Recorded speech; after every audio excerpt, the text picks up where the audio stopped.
Good weekend, good evening, hello, and welcome to another Hangin with Hobo live.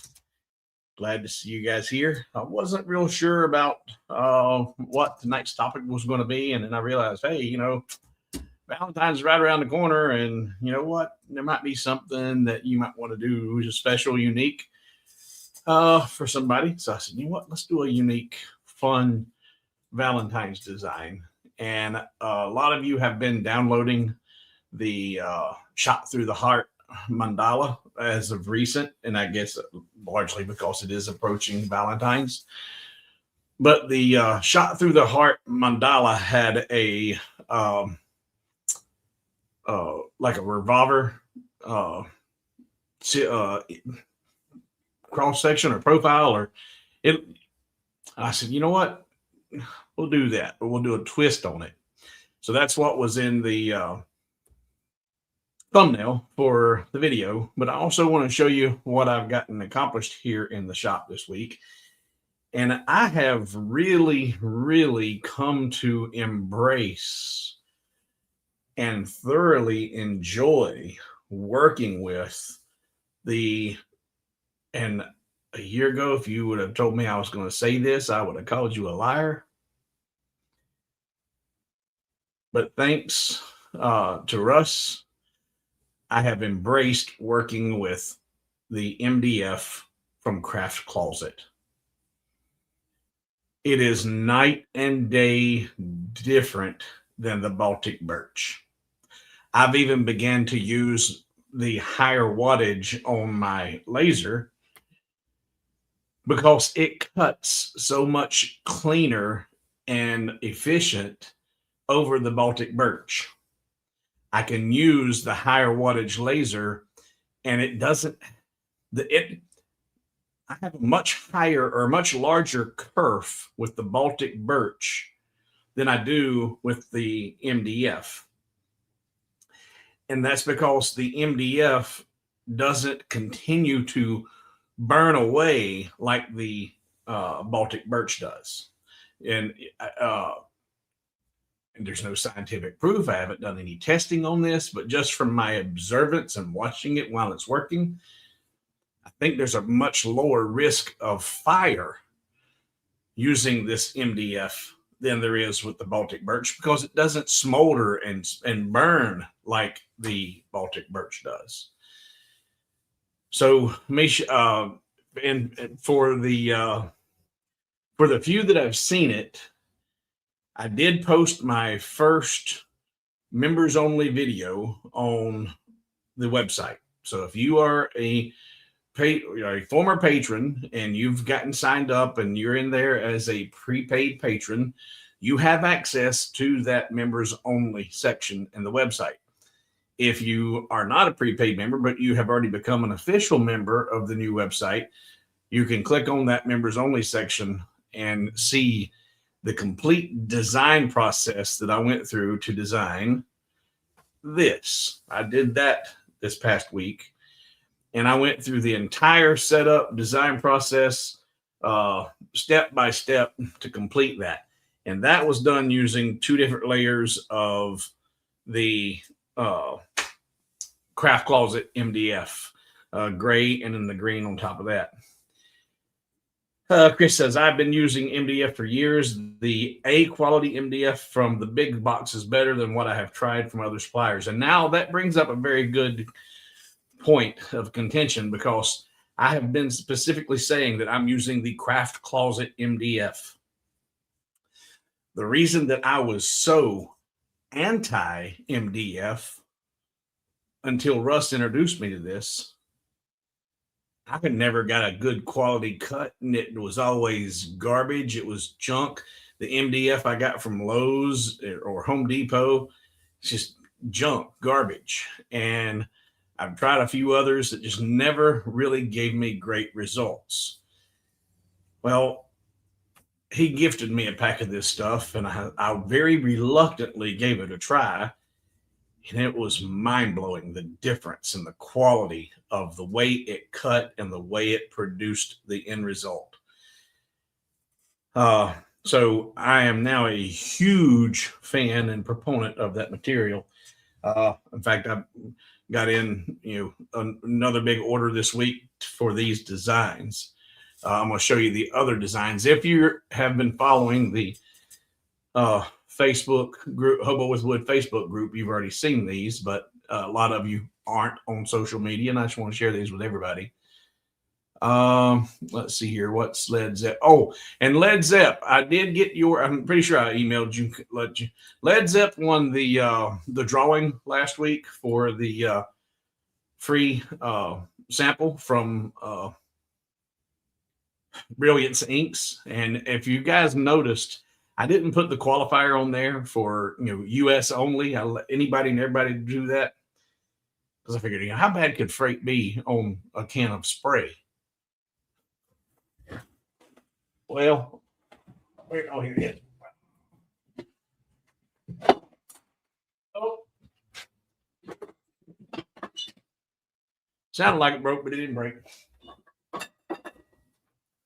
I went to UPS to ship one 12-ounce can of spray paint or spray, aerosol spray, and he is in the United Kingdom.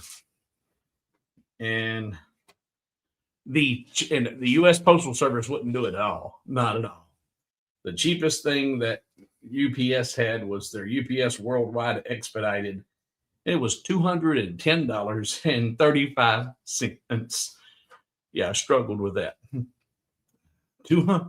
I'm not exaggerating. $210.35, and it went all the way up to $282 for optional expense on potential freight, just regular ground. I ended up negotiating and get a better price, but that can did go out and is on its way. But what was he saying? He says, I use MDF on many projects, not just laser. It seems to be good. It seems to be used much more in Europe than in the US. Well, and from what my conversations I had with Craft Closet, that because there is a big difference in the way MDF cuts depending on the formulation, that the glue to sawdust mixture ratio, all that good stuff. Well, they went through many different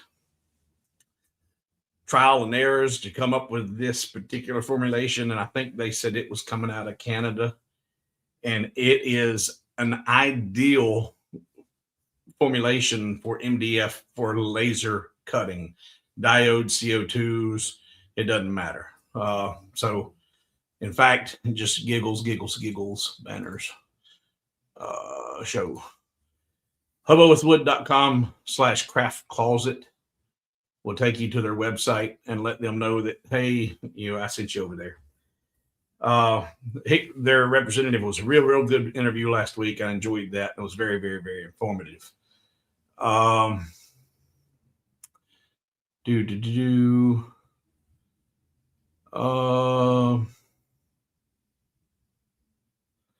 Alton wants to see here. The only downside is you need to clean more often, but you should be doing that anyway. Yeah, I haven't had a big problem because like I said, if you clean anyway, every couple of days, it's not a big issue. And I've got a very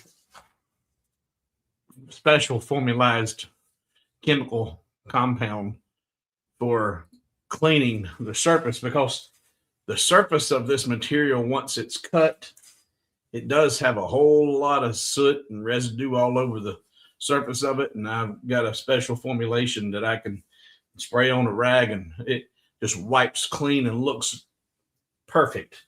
With the Baltic birch, it doesn't clean quite so easily. And I take the same attitude that Clack has. I take my Baltic birch off and I hit it with a sander and done with it. Cleans up and smooth. But this, I spray it with this extremely special formalized chemical solution. Wipe on, wipe off, it's done. But here are the, let's see here, what it was, let's see. I use H&H Custom pretty much exclusively, excellent quality, and USA shop located in Georgia. Okay.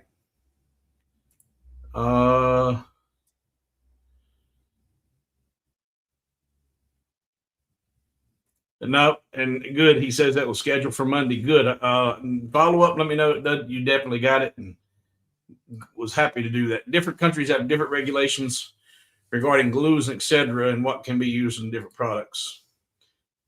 All right. Now, so here are the other projects that I finished this week. So this one is the one I designed live in the or in real time in the members only video. And this, let's see, those two, David and Jacqueline, those are two more name tags that I've done for two more urns. And this has, and I used that gilding wax that I showed you guys in one of the previous live streams. And I still got tons of this left. And I've done quite a few of these little plaques now. And this has opened up a new revenue stream. I had no intention of creating a new source of revenue. It was to show you and inform you about what's possible. And now this same, that I have one primary funeral home that I make all of the vet plaques for, and they asked me to do one special that I did for you guys in the live stream. And when they seen that, they fell in love with it so much that they're like, we're going to start doing this instead of the brass engraving plates that they were doing. And I said, well, I'll be glad to try and help out. Well, they're selling those to their customers, unlike the vets where I give to them, they give to the families. These are something that they're selling, and in roundabout, they're turning around paying me.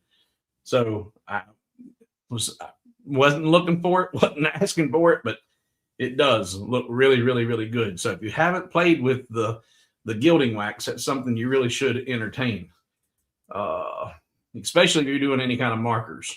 So I did those two. And then there's a second one, and this is using the Craft Closet MDF. And that one I designed from scratch, just like the first one. And then this one was a unique, with the first one with the dinosaurs. The request was they wanted a dino-themed name. And I said, okay. So whenever I was looking at the Craft Closet website, they had this one that has dinos printed on it.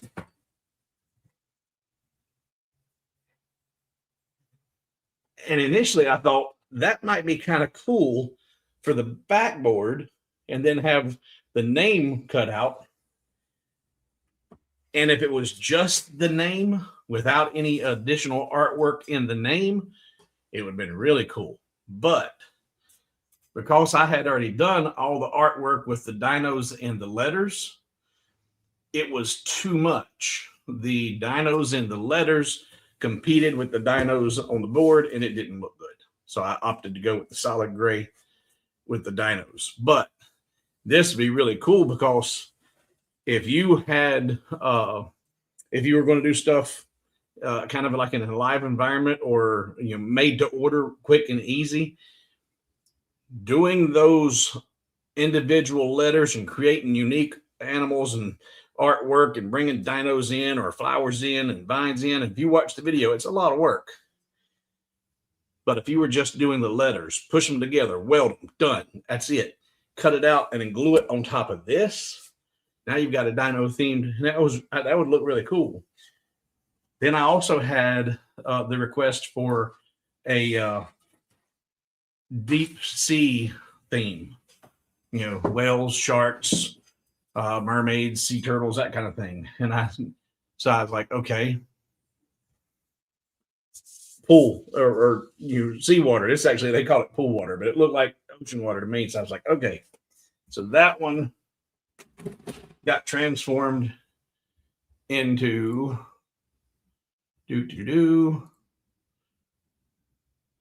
that one.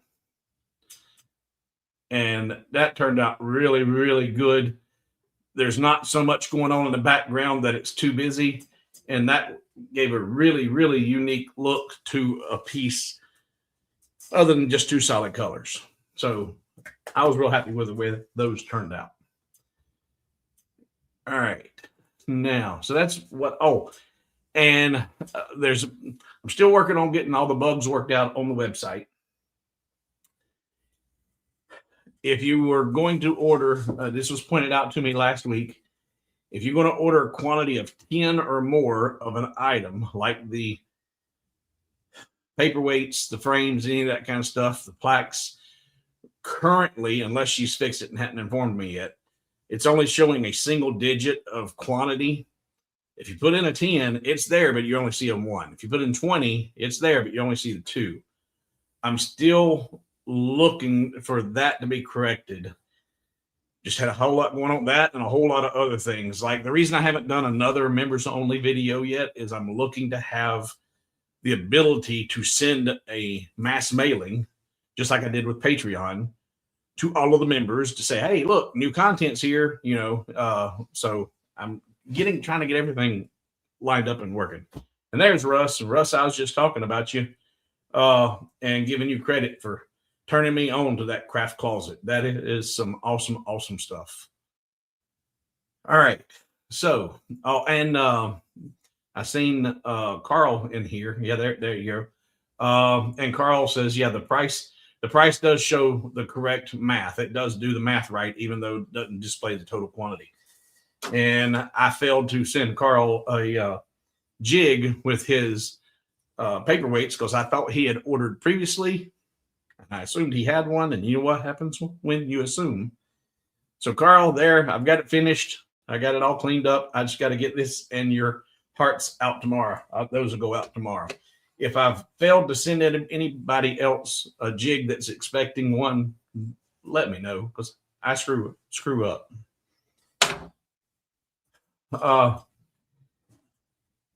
We're going to get into the design process here, and I'm not going to go in. It's been a rough week, and that's why I'm having a hard time tonight. I've had my first accident since 1992, and it was my fault. I actually hit a young woman this week, and I was driving my Freightliner. So I'm driving a tank, and I hit someone broadside, and by the grace of God, no one was injured, only property damage. So, things can be replaced. Lots of other stressful events going on with taking care of Dad. Dad has taken to falling and had multiple falls in one day. And I spent 8 or plus hours in the emergency room with trying to get everything checked out, and went to his primary care this week and had some more eye-opening and shocking, aggravating, frustrating news. So, but this right here, right now, this is my job. This is how I make my money. And unfortunately, I've not been as present as I should be and need to be. But I cannot be absent. I'm here. We're going to work and we're going to design. But I haven't been drinking. Not yet. But if you hear any stumbles and or the stuttering, that's just from the stress levels and from the stroke residue. So anyway, so let's get over here to LightBurn. Go get rid of that. All right. And so I'm going to show you this design. And it's pretty basic. It's pretty simple. And this is going to be something that's going to be pretty quick to do. And I'm going to be happy to answer and address any questions that come up along the way. And, or if you have suggestions, and, hey, throw them at me. But I got a question for you. You see that is it's supposed to be the barrel of like a 6-shooter. Is that right? The barrel? Yeah, the barrel of a 6-shooter. And instead of the bullets, it's or round bullets. It's got bullets that are shaped like hearts, but I wasn't sure about putting these little circles in here, and then also then differentiating this one here. Does anybody get that? Does anybody get what those are and why one looks different?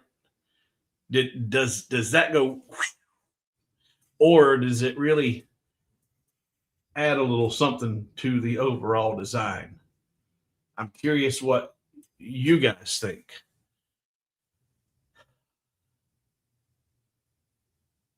No, not bullseye.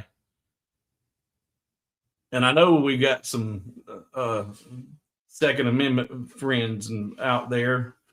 Yep. Well, it's not the Terry. It's not the firing pin. And yes, Ed, you're right. That is the shouldn't the one with the dot be on? Well, no, because once it's fired, it's going to spin the barrel so it's ready to pull trigger for the next one. So that's the primer cartridge in the bullet right here. That's the primer cartridge. So the firing pin actually hits into the primer cartridge, causing it to fire the bullet. And then, well, you know what, Chris, you might be right. I'll have to look at it's been a while since I fired the revolver. It may not actually rotate the barrel until you're actually pulling the trigger. You're pulling the trigger, it's rotating, and I don't know. And they may actually operate differently depending on the gun. But yes, that was the idea, was to show that these are the primer cartridge, and only one of them has been fired, because that's all it took. One round, one heart, and forever yours. So that was kind of my artistic adding to it. It's like, okay, Cupid had good aim. He didn't need one bullet when I saw you, and that's all it took. One shot, and I was done. Love at first sight, love at first shot, whatever. But we're going to design this entire thing using nothing but the tools in LightBurn. So I'm going to pull this, and I'm going to do it in a way that may not be exactly, but I'm not going to use all of the tools that LightBurn has, like assigning text to a path or whatever, because that doesn't always work. It's not always user friendly. It doesn't work. The results are not always what you want. You can get them there, but even then, when you do, the centering functions don't work. There's lots of issues there. So instead of me using the apply text to path, I just curve it, and I use a toolpath to make sure that I've got everything where I want. So we're going to look at that. And like I said, there's always another way. The way I do it is not the only way. It may not even be the best way. It's just my way. So let's pull, and that right there, as I got all that selected, that kind of tells you that as far as LightBurn is concerned, things aren't completely centered, because that gray dot right there should be right in the very center of that barrel if everything was centered as far as LightBurn was concerned. But to the naked eye, that looks like it's fairly centered. But let's grab just that one, hold shift and center it over this. And that's centered. That didn't move, but that's not in the center of that. But anyway, we're going to see how that stuff happens. Control Z.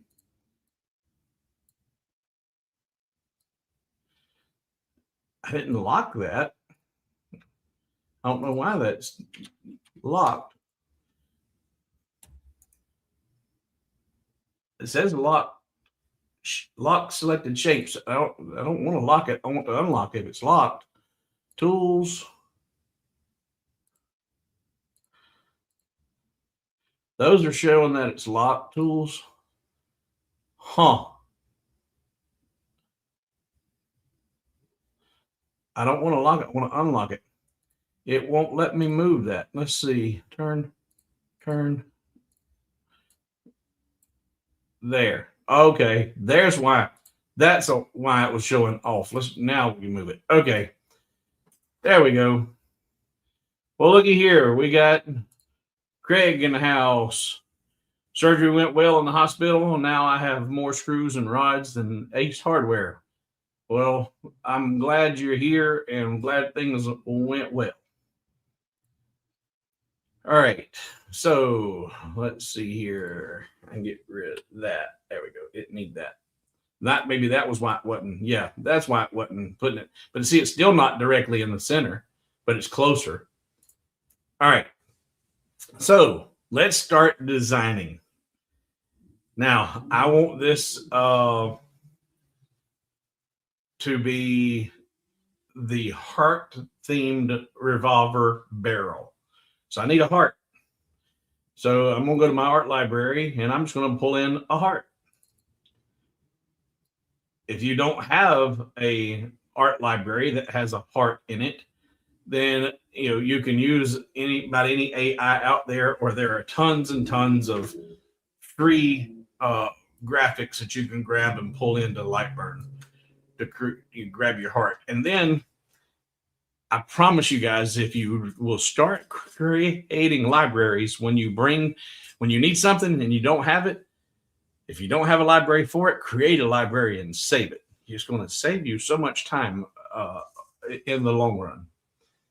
So I've got the single heart. Now I'm going to come up here and I'm going to grab a circle, holding my control button and my shift button. I'm just going to draw out a perfect circle right there. And let's put it on the same cut path. And then I'll select them both and align them to their centers, like so. And I need to think about proportions and sizes of the objects. The heart is supposed to represent a single bullet in the barrel. The center circle right there is the rod or the axle that the barrel spins on. So, those are going to vary in size, but you definitely don't want that larger than the bullet. It's going to be proportionally smaller than the bullet diameter. All right. So I'm going to make it a little bit smaller yet. But then you need to think about the spacing on it. How close is it to that? And I'm going to put it about there and make sure they're still centered. There we go. Now, and this is kind of going to be going over a lot of the basic tools, but there's a lot of you that may not have been using these, or you don't fully understand how to use them. So for the ladies and gentlemen who have been using these, bear with us as I help explain this to folks who maybe aren't as familiar with using circular array and some of the offset functions. So actually, I'm going to put this on the black layer and put it in, or I'll just do Alt-Shift-W. And that puts it in wireframe mode. Now I want to do a circular array, and I'm going to do this as a 6-shooter. Not all revolvers are 6-shooters. I've got a 22 that's a 9. You can put 9 22s in that revolver. But then we'll do this as a 6-shooter. So I'm going to select my heart first, then select the circle, and then I'm going to come over here to this tool underneath the tic-tac-toe board. The circle here, that's your circular array tool.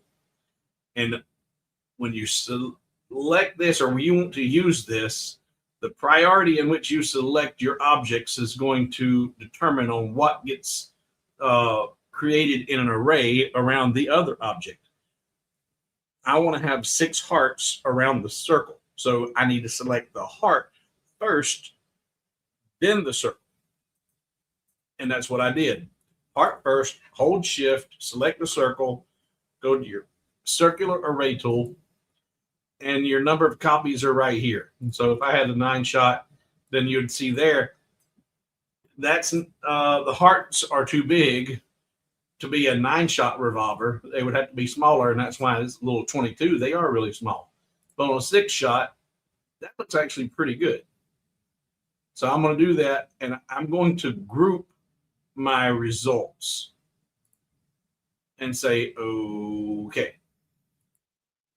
So now I got 6 hearts in a perfect spacing around that center pin. Now I'm going to select that, and I'm going to hit Control D to duplicate that. Then I'm going to bring it up here and put it right there where I get my crosshairs. That snapped right in that middle of that heart. And I'm going to hold my control button to make sure that it stays there, and I draw it out. It gets bigger from the center out.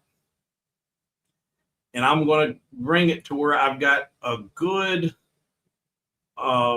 distance between the outer part of that heart-shaped bullet and the barrel. We'll go to about there. And now I'm going to take that's selected, hold my shift button and select that inner circle again, and come back to my circular array tool. And because I already did the quantity 6, it's going to default to that 6 because that's what I just did. And I'm not going to group them this time. I'm going to ungroup the results, but I want to select the results and say, okay. And now since they're already selected and they're not grouped, I can just go right to my weld tool and weld those together. And when you see this, you've got the outer perimeter here, but there's an indication that it's grouped because you've got the dot, dot, dash, dot, dot, dash. Well, there it is. There's that centerpiece in there. We don't need that. So you can hit ungroup and then get rid of that little piece right there in the middle. And now you've got the beginnings of your barrel. Now, I could have put the priming cartridge in the heart before I did the 6 hearts, but maybe you didn't want priming cartridges in yours. So, and then plus the more I use it and the more you use the tool, the more I show you, the more you learn by example. Ed says, I got my brilliance Thursday, tried it today on a plate, did great, except where I scratched it focusing the laser. Yeah. Well, and that's, I pre-focus, and if you watch the video where I demonstrated doing it on the plate, I used a jig so I could put the plate in there in the exact same spot every time, and I focused it and then slid the plate out and then went and prepped the plate and then brought the plate back in, slid it in very, very carefully. And then I didn't have to worry about the focus because it was focused before I prepped it. All right, back to the design. All right, so now if I want to put the priming cartridge in there, I can just grab that circle and duplicate it again, or I can draw it from scratch, but I'm going to bring it up here and snap it right in the middle. Then I want to bring it, holding control, shrink it down to where it looks like it might be an appropriate size, and we're going to go with that. And then if I want to put the, well, we're not going to do it on all of them. We're only going to put the indication that it's been fired on this one. So now with that selected, hold shift, select that inner circle and do the circular array. 6 is already selected, and okay. So now I've got 6 priming cartridges in my bullets.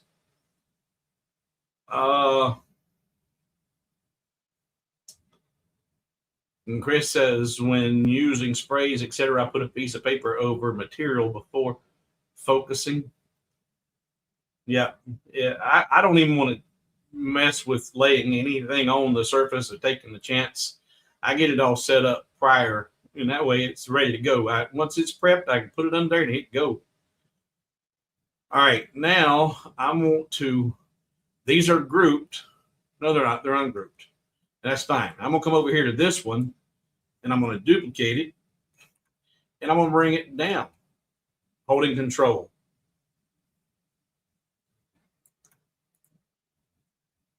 And now I got, that's where the firing pin has hit it.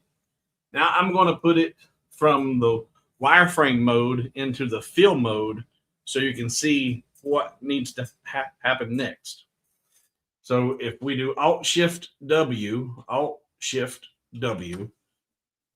I've got that. I don't want that. I need to have the inverse of all that. So I'm going to do an offset of everything by selecting every bit of it. And I'm going to come up here to offset. And depending on the, and here's the thing is, if I didn't set up the scale of this design when I started creating the image, I'm scaling the image as I create it so that it looks good with the other pieces of the image as I'm putting it together.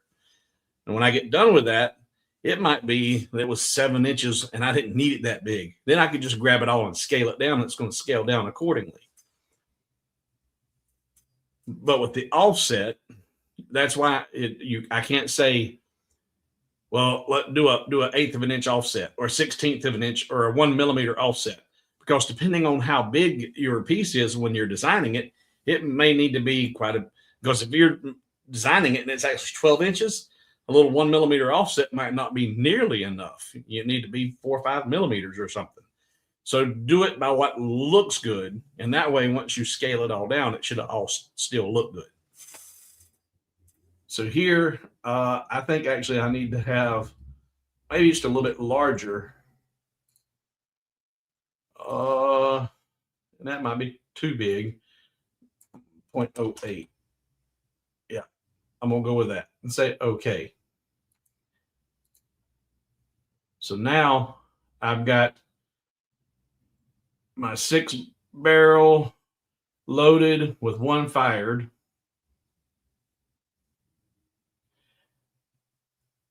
Now, the fun part.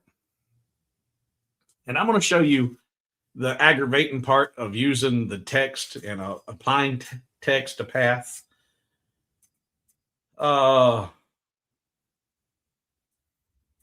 What's it saying? I didn't think of that. I was already frustrated by rotary not working like it should. X-axis did fine, but nothing rotating like it should. All right. I'm going to show you the headaches of doing the assign text to path or whatever it's worded. And then I'm going to show you what I do and how I make it. For me, it's just easier, and I'm lazy. So I come over here and I'm going to go back to my wireframe mode, Alt-Shift-W. And then I can grab any one of those circles. Is that one grouped? That one's not grouped.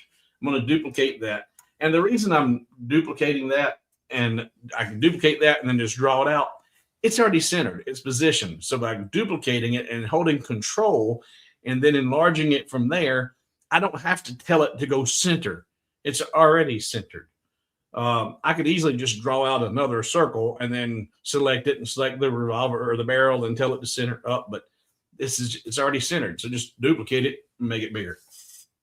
Nothing wrong with doing it either way. So Control D, duplicate that, hold Control, and draw it out to where about the size I want my text to be. And I think that's where I want my text, but I don't know until I put the text on there and see. And I'm going to put it on a toolpath. And now, what did I put on here? One round, 1 heart. All right. So I'm going to come over here to my text and put in the text. 1 round, period, 1 heart, period. And let's put it on the black layer. And now, if I take that, and I think it might be a little bit big, we're going to take it down a little bit. We'll see. I'm going to select that. That's I've selected already. And I'm going to hold Shift and select the circle. And now if I right click Convert. No, I don't want to convert the path. I thought it was on right click, but it ain't. So select that, hold shift, select that circle, arrange, copy along path, or assign. Is it tools? I don't use it because it apply path to text. Apply path to text. Now, well, let me just click it. Done. All right. So a lot of you have done this and you're like, why does it go over there? It has to do with where the origin of the circle is at. It's going to either start at the origin of the circle or it centers it up right there over this origin. And the origin of the circle here in this case is over there at potentially, what is that, 270 degrees. So you can bring that to the top a couple of different ways. If you were going to use that apply text to path or whatever, or path to text, you can grab your handle right here and just rotate that circle and bring it up to where you want it to be. But you're like, okay, if you and just eyeball it, it says, okay, that looks pretty good. Or Control Z, if it's assigned it over here and you say, okay, well, that's off by 90 degrees. Well, I need to rotate it clockwise 90 degrees. So rotate, and to do clockwise rotation, you use a positive value. So I'll rotate it 90 degrees and it pops it right up there. But did you notice what happened when I rotated it by 90 degrees? I had that circle, that blue toolpath was centered around the barrel until I rotated it 90 degrees. Now that text is no longer centered around that barrel. It might be on the vertical center, but it's not centered. When I rotated it, the entire circle dropped down, bringing the text closer to the barrel.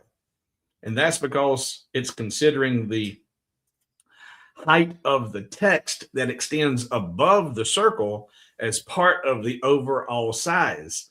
So it's going from the top of the text to the bottom of that toolpath. It's going from up here to down here.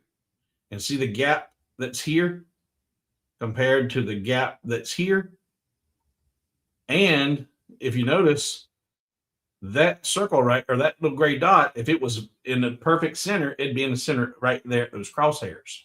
So Control Z, go undo that. And when we apply the text to the path here, same thing. It's not centered anymore. So I'm going to take, I'm showing you these struggles of using this tool to help you better understand why I don't do this. This ain't the way I do it.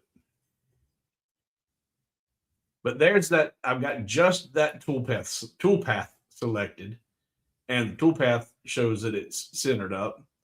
But if we look at the whole thing, she's not centered correctly. And so what I do is something different. I'm going to do Control Z all the way back out. There we go. I do put a toolpath on there. But then what I do is I select my text and I come over here and tell it to be centered over that. And then I'm going to put it on the, I want to go to the middle. I'm going to go to the top. There we go. Well, no, that was aligning the top of the text to the top of the circle. I'm not. I'm just going to bring it up to where I like the distance between the bottom of these letters in relation to the design, just by looking at it. What do I want? So I want it to be right there. Now I will use the curve feature of the text right here to bend and wrap my text accordingly. But if you notice, there is a blue or purple line that I've got my cursor on way out here. And if I zoom out, let me zoom out so you can see this. See that? It's actually creating a circle, all right, as I bend that text around. Well, as I bend that text around, what I'm looking for is for an equal distance between the top of that blue circle up here and the blue circle here in relation to this toolpath. So if I come back over here and grab my tool, you see the distance up here when I'm clicking on that, those are really close compared to down here. It's got a larger gap at the bottom. So I'll just keep wrapping it until it looks like that's a uniform gap distance between the top and the bottom. And then I can do one heart. Let's see, one round, one heart, forever yours. All right, come back over here.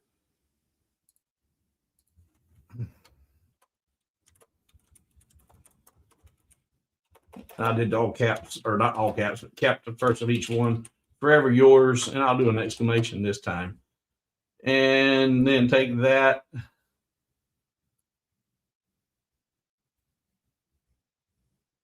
And I'm just eyeballing the distance between here and here, trying to get the distance here relatively the same.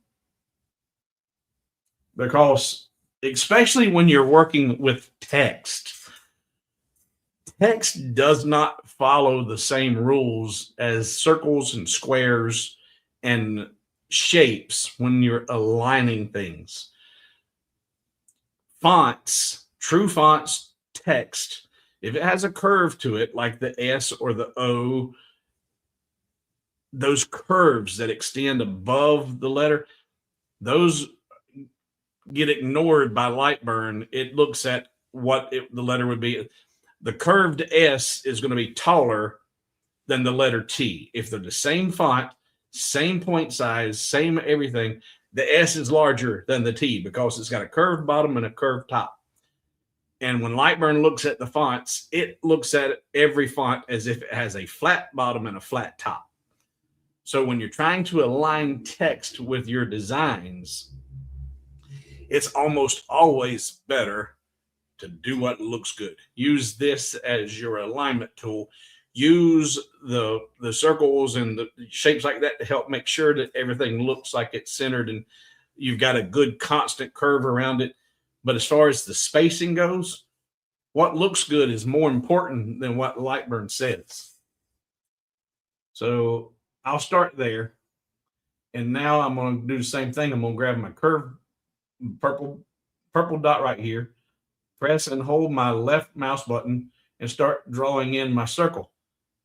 And then I'm going to look, and actually I didn't get that centered. Let's Control Z, do that back. Let's center it first. Got that, hold shift, select that circle and center it. There you go. And I knew I was off center because I didn't have a uniform curve around that toolpath. I started to bend that text. And now I'm looking, see how close I am at the top and how far away I am at the bottom. So I know that's not a good fit. So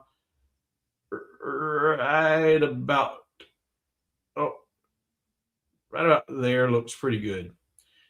And now that I've got the curve right, I'm like, okay, is my distance good? And if not, you could bring it up a little bit, hold shift and control. I got my move arrows, bring that in maybe about there. Put everything Alt Shift W back in fill mode. And I don't need that toolpath because I didn't use it for any of the text. Now that I've got that set up, I can get rid of it. And you can now group all that and shrink it down accordingly or bring it up accordingly, however you need to do it, because you've designed it to where everything looked good at the scale you're doing it. So now as you scale it up or down, it's all going to maintain its portions. All right, let's see. All right. Questions, comments. Chris says, when placing and using text, I select text, then check actual height box and use that figure when calculating where to put it. The height box of, you're talking about the font size. Yeah. But the problem is like what I was saying is the letters are not the same in the font. And for people that didn't follow what I was saying, let's do this. Let's grab two guidelines, and I'm going to bring it down here. And I'm going to put a capital T, do uppercase, and let's do Arial so it's nice and straight and just blocky. And let's see here. I'm going to take this. Let's group these two lines. Put this that font right in the middle of those. And now I'm going to make this that size. All right. So you see in fact, I'll bring the line down to match it. Let's ungroup those. And I'm going to snap that line right to the top right there. And then I'll snap this one right to the bottom right there. So now that is that 4.8.083 font, right? 4.8. Now I'm going to grab and do a letter S. It's a 4.8.83 or 083. It's the same size font. But when I select that and tell it to go to the center, horizontal center, see how much taller it is, how much it's bigger all the way around. So font size, this point size for your fonts and the height size, it's your fonts are not going to be uniform. And that's why I say when you're working with those in LightBurn, whenever LightBurn looks at that S, it does not acknowledge the curve above or below the line. It can sometimes, if you've got enough curvy letters and you've got curvy letters that you've now curved, it can really throw off the ability for LightBurn to center things accordingly, depending on the size of stuff. As far as how it looks, it may be technically centered, but it can look askew. And Chris says, my eyes don't work as good as yours. If you compare the font size height and the selection height, you will see they are different. The selection height? What you talking about, Willis? Oh, let's see here. Well, can I do that? Oh, okay. So that's a 3 point. I'm just looking for, I show y'all 3.5. He's right. I've never paid any attention to that. But in order to make them the same, you would have to convert that text from text to a path. And here's what he's talking about. Let me turn this comment off. And if we go over here, and here, if we look at the height of the letter, in fact, just for giggles, let's just make this 5. Let's grab them both and say they need to be 5. All right. They're both 5. And if I look at this one and now look at the height, it's 3.5791. Now, they're both the same point height. I think that's actually what it's pixel points or something, because it's not 5 millimeters. It's not 5 inches. I think it's technically 5 points or 5 pixels or 5 something, but it's not 5 inches. And if we look over here, this right here, when I select the T and we look at the height, it's 3.5791 inches or 3.5 inches. This one's 3.7 inches. So Chris is correct there. When you look at the individual height of that letter, you could change the individual letters here. Since I typed in this S separately, I could come over here. If this is, in fact, let's just make this 3.5, done.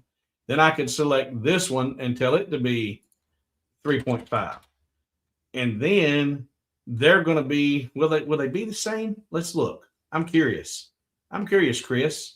Let's snap that line to there and snap that line to the bottom of that one. And then that's to the top and that's top. So yeah, that puts them at the same exact height to one another. But by me moving that closer to that T just now, and you've seen they're exactly the same height, 3.5. But look at that. Does that S not look smaller than the T?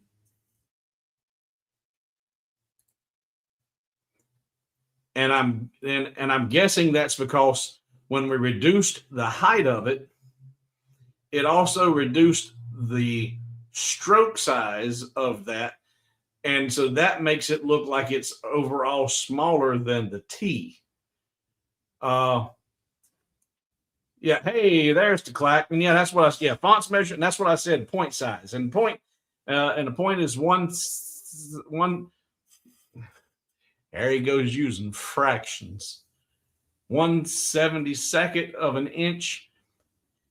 So that's why I don't pay any attention to the height of the fonts or the font size. LightBurn recognizes those letters that have a curve differently as far as where it measures its overall size. And I just eyeball it. I put it what looks good. And that's how I come up with those positions for those. Yeah, it scaled it down when you resized it. I just used the max font height when changing size. So there we have created a barrel, put some heart-shaped bullets in it, put your primer cartridge in there if you want, indication that it's fired. In fact, clack, I'm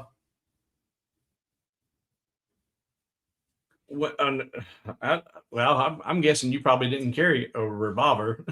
I'm sure you were, if you were strapping, you were probably carrying a 9. I haven't fired my revolver in a while. Look at this image. And the idea I was trying to convey is this is a 6-shooter barrel in a revolver, and one of the bullets has been fired.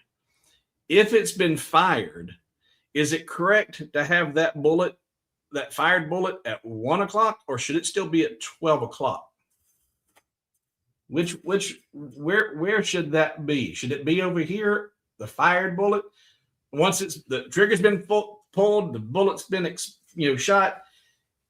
Did the barrel rotate after it's fired, or does it rotate the next time you go to pull the trigger and it puts the bullet in its correct position? Because I like I said, it's been a while since I've played with the revolver, and I like to be correct. The round advances with the hammer back or the trigger pull, so the firing pin drops without moving it. Spent round should be at 12. Okay, so there you go, boys and girls. Because there's if you do any of these designs like this and you put any of this stuff out there for sale, there's going to be that one troll, that one jerk that's going to go, you got that wrong. It shouldn't be there. So watch how easy this is to fix, though. We'll come over here and grab, I think I got all of it. Did I get all of it? Alt-Shift-W, that indicates it better. Yep, that's all the barrel. I can just use my rotate and rotate that up there to 12 o'clock. And I'm golden.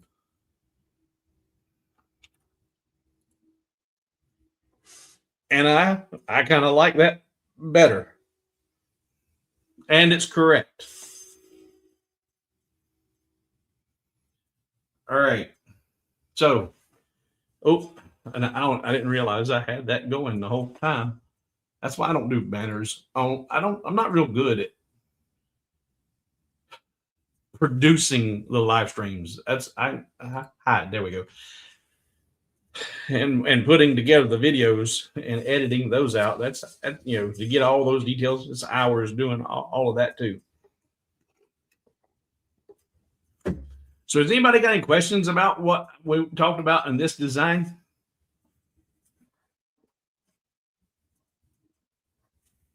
I may or may not have multiple machines of revolver and the auto variety.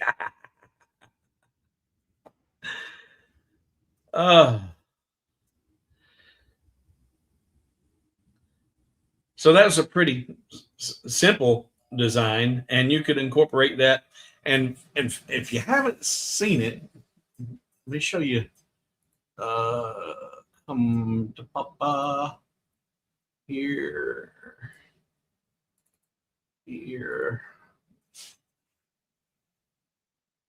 digital, and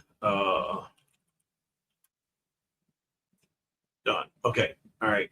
So let's pull this up here, full size.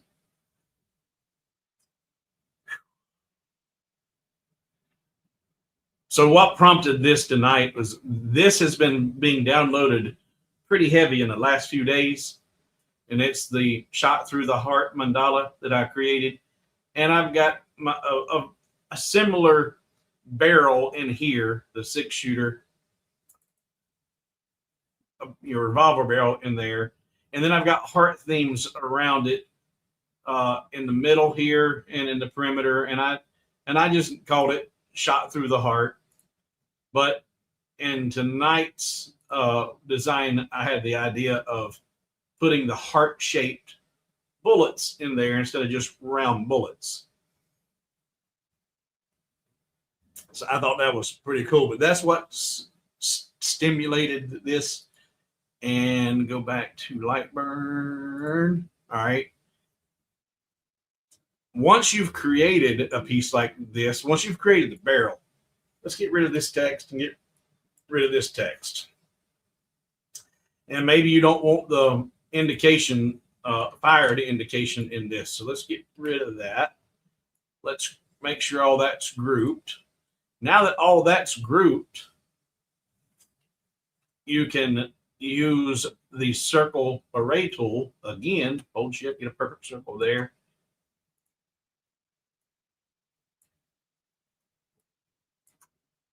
Put it to where she's centered vertically, and then select that and do a circular array of the whole thing. And now you got six barrels. Oh, I hit the wrong button. Okay. And now you can start doing other geographic or geometric shapes and start building out your own mandalas. And those can be fun to do, experimenting with different offsets and different shapes. But the circular array tool can be a very useful tool to have in your repertoire, a good arrow in your quiver.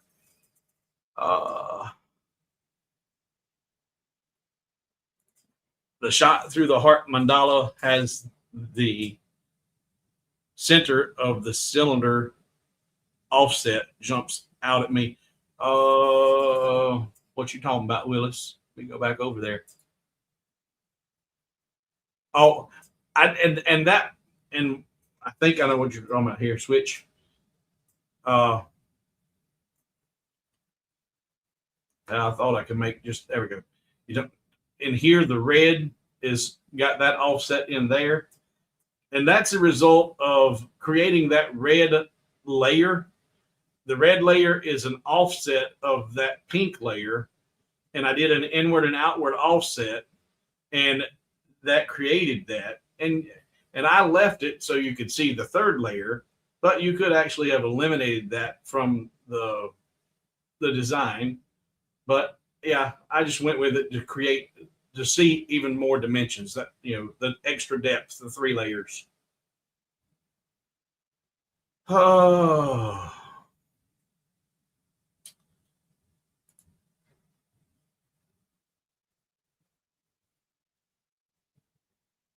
Okie dokie.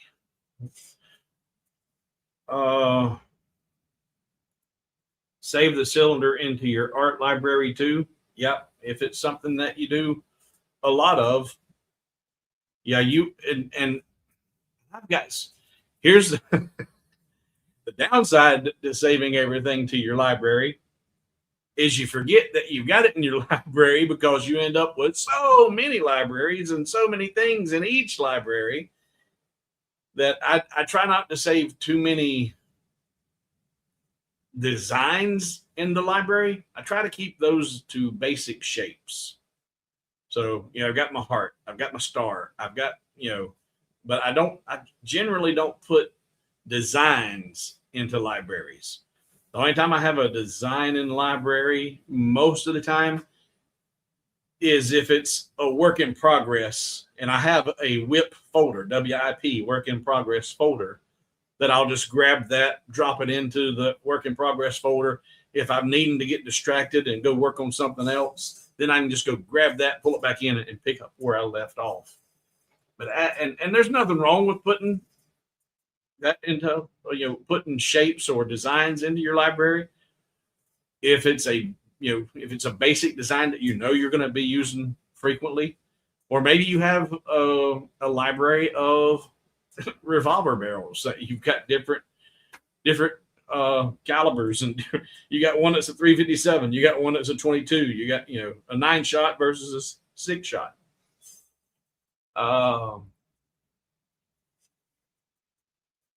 Yeah, and I'm glad I've got those right here, and I'm glad you brought that up because I was going to show those. I got a gift this week. Oops. And these are really cool. What does he say? He says, "You're more than welcome to give away those mouse pads. I can always send more." Well, I'm not going to give away both of them, but I will give away one of them. These are pretty cool. Andy sent me these this week.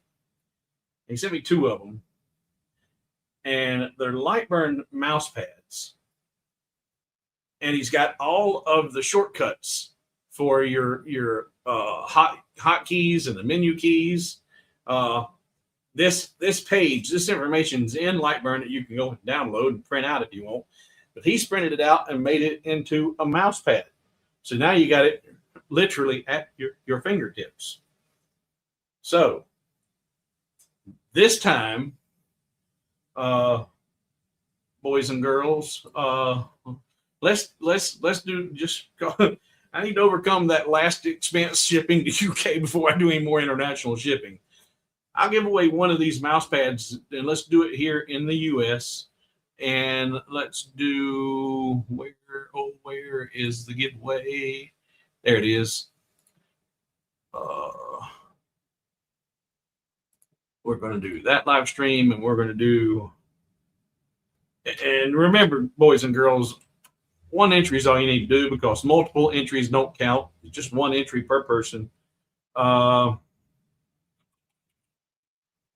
And start and put that over here where you can see it.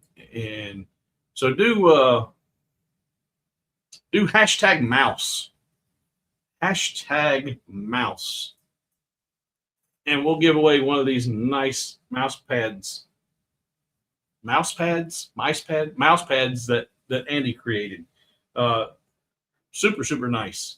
Thank you, Andy. And I'm sure the owner, the new owner, the winner, will appreciate it too.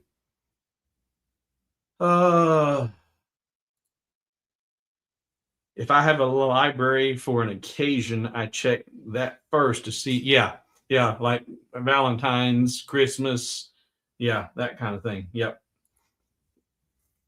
And I've even got, and I'm sure you do too, and many of you may, I might have the same image in multiple libraries because that's how I may find it. If I'm looking for an angel, I might find it in Christmas, or I might find a Cupid that could work as an angel in Valentine's, and they may be the same image in multiple libraries.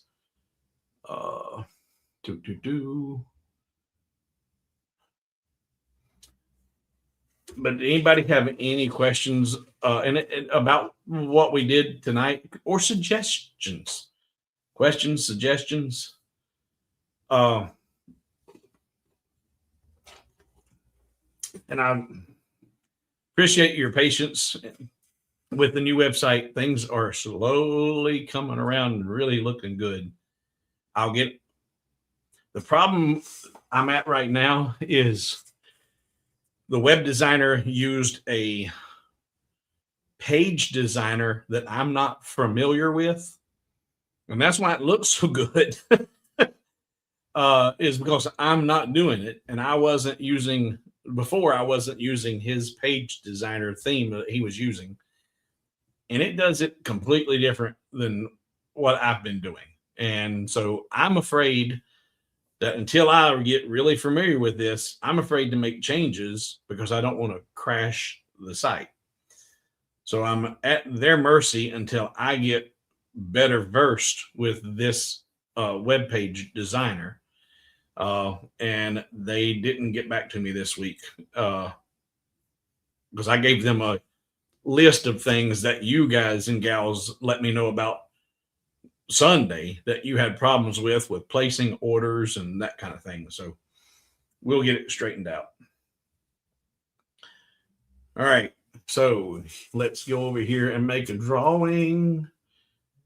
Last call. If you haven't entered and you're in the US, here we go.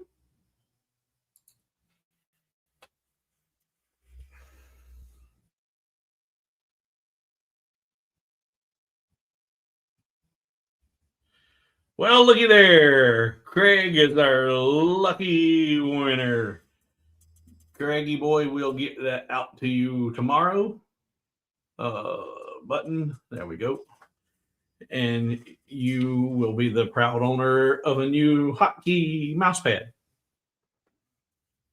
And Carl, I'll get you your jig out plus the additional parts.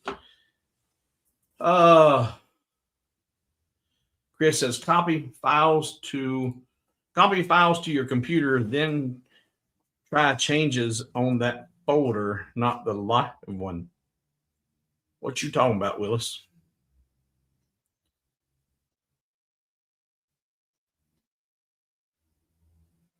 Copy files to your computer, then try changes on that folder, not the live one.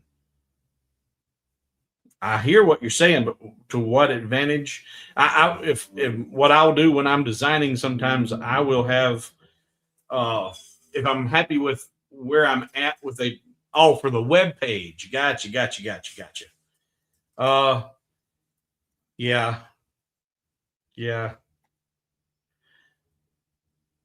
I hear you. I just, my problem now, and I even have to have them be very, very careful because it is a member page now. They're like, well, we can always go back and restore it to a previous date. And I said, no, you can't. No, you can't. Any changes that are done to the web page at this point, because it is a live and active member page.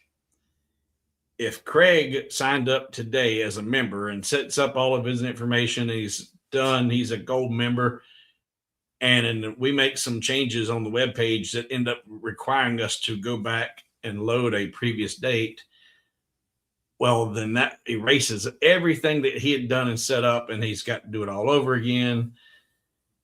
So what I have having them do is anytime changes are going to be made or implemented to it that do require testing, the page is actually put into a maintenance mode. So if you went to hobowithwood.com, it'll go, sorry, we're under construction.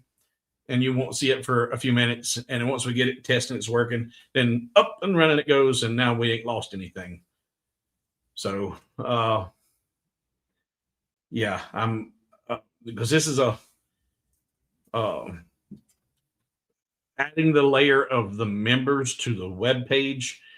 it complicates things on how, if things go awry and you end up having to go back and forth. You can go back as long as the memory file is referenced, not included in the page. Yeah, and see, I don't know how all of these things work. It's all of this stuff's way up here above my head. And that's why I know that I can just go put it in maintenance mode and let's fix this, get it working, turn it back on. I ain't got to worry about it no more. All right. Any questions about LightBurn? Any questions about a problem you're having, or questions or suggestions or anything that you didn't fully understand about the design process that we did tonight?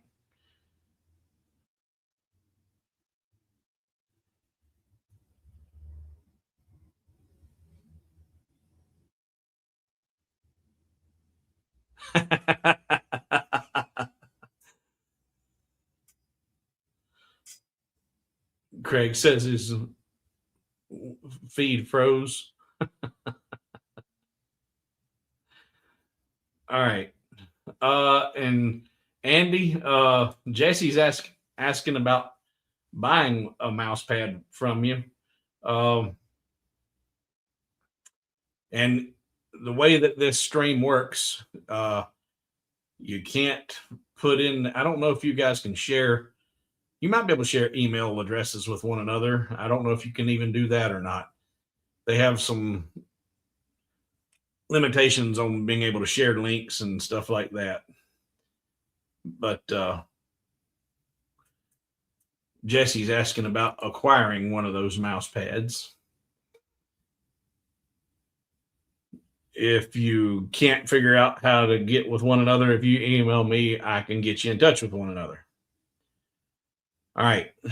So if there's no questions, I am going to wrap this about 15 minutes early than what is planned. I never go to what's planned. I always, yeah, Tim, I'm calling it. I'm calling it. If there's no questions or no need to follow up on anything, I'm going to go to bed. And then I've got to tomorrow's Sunday. I don't have to do anything tomorrow because I can't do anything tomorrow because tomorrow's Sunday. But then Monday, I've got to start looking for a hood for a Freightliner. I got to replace the hood, the bumper, and a single headlight, a hood, a bumper, and a headlight. That's all that I've got to worry about on mine. But I possibly totaled her Nissan Altima. So, but again, first giving thanks to God that nobody was hurt, because I was driving a Freightliner and she wasn't injured, and things could have been a lot worse. But so property can be replaced, repaired, but it's amazing. I need to, and the only reason I need to replace the hood is because it's a one piece hood on the Freightliner. The hood is the fenders, is the hood. It's all one big piece. And it got cracked right around the headlight and the headlight bezel. And when it tilts forward, so when it tilts, all of the weight is right there. And if it was repaired, it could potentially begin to stress and fracture over time. So new hood.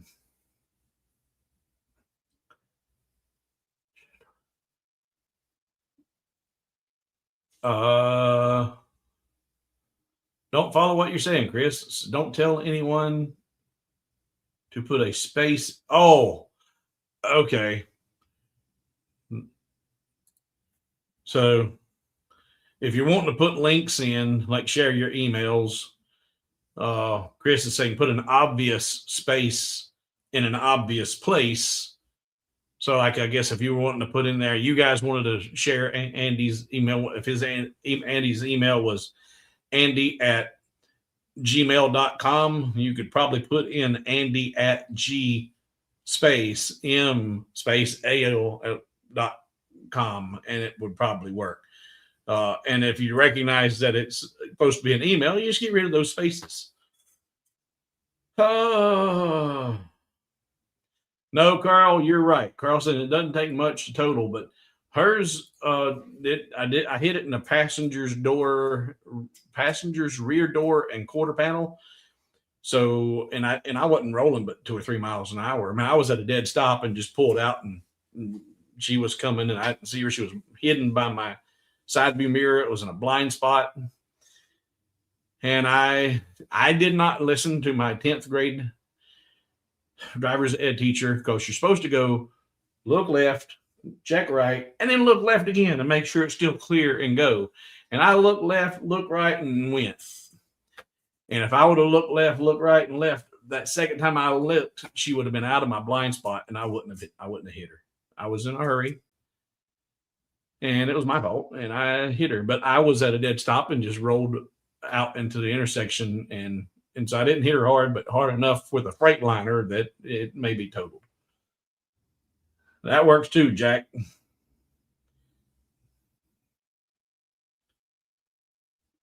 All right. Well, y'all have a great rest of your weekend. Y'all say a prayer and ask for a better week next week. And let's quit having all this drama. Oh, and I tell you, I thought about it today. If you are if you're a believer, if you're a Christian and you believe that we live in a spiritual world, if you start shining the light in places and exposing, you might start getting some pushback. And if you haven't been watching the videos I try and drop on Intelligence Unmasked, you're missing out on some pretty good stuff. And I do try to expose the darkness and the evil that's in this world. And that might be why I'm getting all this drama, all this pushback, but that's all right. I'm protected and I ain't worried about it. Like I said, no one was injured. Property can be replaced. You guys have a good night and a good week, and I will see you this week in a video. Have a good evening.